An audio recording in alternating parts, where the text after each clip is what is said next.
Welcome to Hazel's Hostels, where I guide you through hostels around the world. Oops. So as you can probably see from the title, we're going to be heading to one of my favorite spots in the world, Singapore. This city-state is unlike anywhere else in the world. On a map, it's small, but when you're visiting, you can find so many things to do and see. In this video, we're going to the very popular spot of Kampong Glam, which, if you're wondering where it got its interesting name from, Kampong actually means village in Malay, and glam is a type of tree that was native to this area. But there is a reason why this place is famous worldwide. It is absolutely stunning. While there is a station in walking distance to get you to other areas, you'll end up missing out on flavorful treats and absolutely beautiful architecture here. It's pretty hard to miss the Sultan Mosque, which sits at the heart of this area, but all around it you find these really cozy, cute shops and restaurants. If you're looking to get into adventures after dark, this is the magical Haji Lane, which is full of just creative street art, and it's a great place to take photos during the day because at night the streets are filled with people and music. It's easily one of the more rowdier night places in the city. So to get to this location, if you arrive by plane, you're gonna take the East-West line. You'll be getting off on a stop called Bugis. But I feel like I want to admit the check-in is a little weird here, at least for me. We ended up waiting in the lobby for maybe 15-20 minutes before we kind of explored the area and found the guys smoking in the back. But once check-in started, it went so fast. They give you a key card, which you need to carry around with you because it lets you in and out of the areas, at least after hours. And you're also gonna need your key card to turn the power on in your pod, which brings us to security. I would arguably say that this is probably the most non-secure place I've stayed. But Singapore being the extremely safe place that it is, it didn't make my spidey senses go off. However, because they do not offer a female specific dorm, if you are kind of nervous staying around the opposite sex, your pod does completely fully lock from the inside.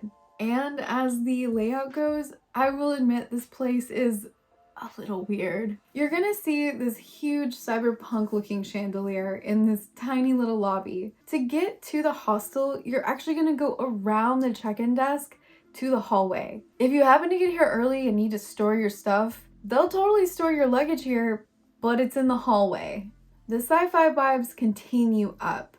On the second floor, you're gonna find a cabinet with the Wi-Fi passwords and extra info like instructions and maps.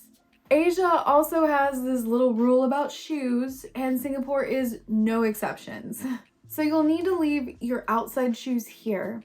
It seems all the top spaces actually get taken up kind of fast, and my poor boyfriend wasn't exactly loving this.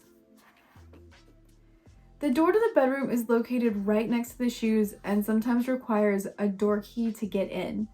Your pod number will be illuminated on the mirror strip that you see here. You'll also have a locker with your number on it, and you'll use that same room card to access it. It's large enough to store a small suitcase or a decent sized backpack.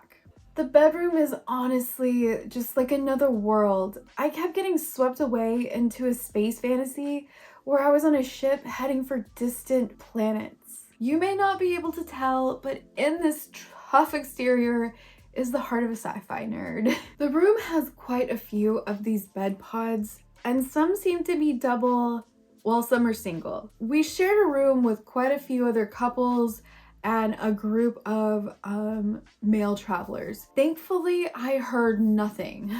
No snoring, no extracurricular activities. The only thing that I would hear is every once in a while at night when someone had to get up to pee, there'd be a little creaking of the pods. But besides that, silence.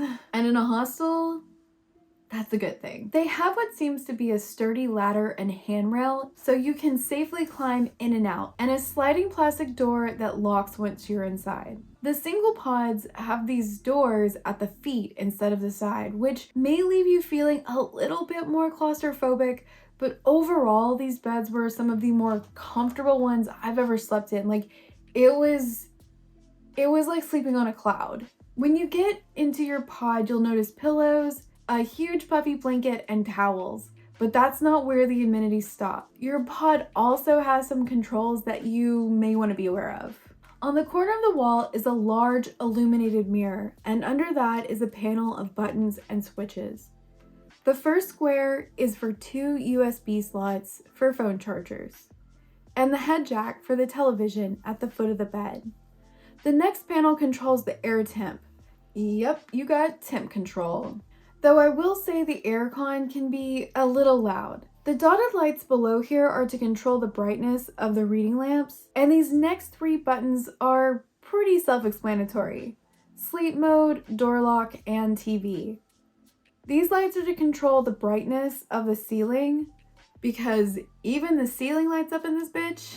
These other 2 knobs let you control the color of the ambient light coming in through the mirror. There are quite a few choices as it cycles through a lot of the rainbow. However, I do need to mention I'm a little let down by the TV as it only had 3 channels and no subtitle option. Overall, the pod is solid. Like, it's really nice. The only thing is during the daytime, like if you're a day sleeper, there are definitely a few cracks where light gets in. But other than that, the pods are seriously amazing. They had so much room and even little nooks and crannies to put things in that were actually molded into the plastic. They also have hooks for towels on each side of the mirror. I really could not imagine a better design for this kind of budget. And it was only amplified by how cool the room was set up.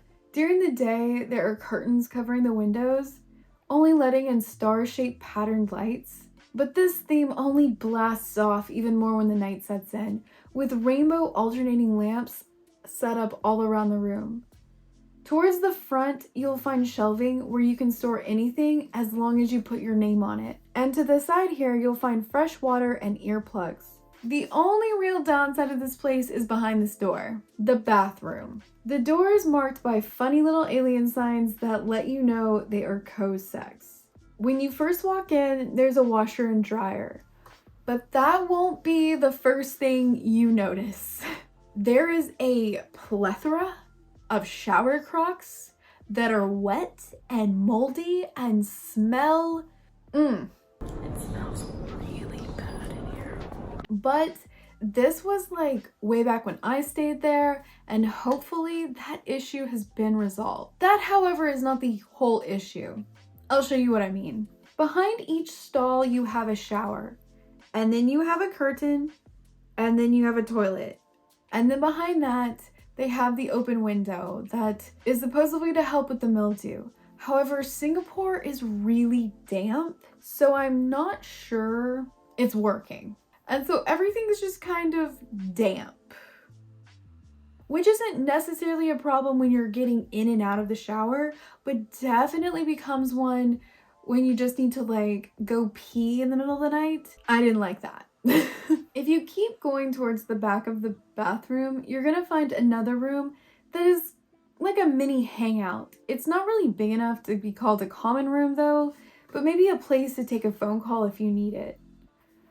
Personally, I feel like they should have made a mini kitchen. Like, this place does lack a kitchen, and you could have easily had a fridge and some toasters, maybe a coffee machine. I don't know. I guess I feel like there's a little wasted potential, but again, like, solid place for the price. So the question of the day, who is this hostel for? So this is 1000% a budget hostel. And if you're not really familiar with the different types of hostels, check out this video up here. It might help you. So like I was saying, total budget hostel, it just kind of has like this really fun wrapper and a cozy bed. I feel like this is great for people who want to experience culture, but on an extreme budget. Like, you're that kid in your 20s and you're backpacking across the world, this place would be a really fun stay. Anyone who doesn't have a lot of belongings with them. I think you could get in and get out of this place and have a really good time. The type of person that literally only needs a bed and a shower. If you have any kind of like wake up routine, you like to have your coffee and relax and, you know, pamper yourself, this is not for you. If you're a solo traveler, but you actually want to spend time like with yourself, great place, but this isn't really a mingle hostel. I'm sure there are exceptions, but I don't feel like you're gonna meet people to hang out with here. The other type of situation I see this working out for is if you just need to stay like one night, like you miss the train and you need a bed to sleep in and they have a vacancy, or you just really want to know what it feels like to sleep in a sci-fi hostel, because they are kind of popping up a few places and they kind of have like this whole try this experience vibe, because while they actually do have a few metapods like around the city, the cool thing about this one is it has a lot of stuff to do within the area. Overall, as long as you keep your expectations reasonable, I think you'll like this place. I had a really fun experience and I would definitely do it again. Anyways, that's it for this one. If you're going to Singapore, do not forget to check out my other hostels of this area because there are some really fun ones. I'll see you guys later. Bye.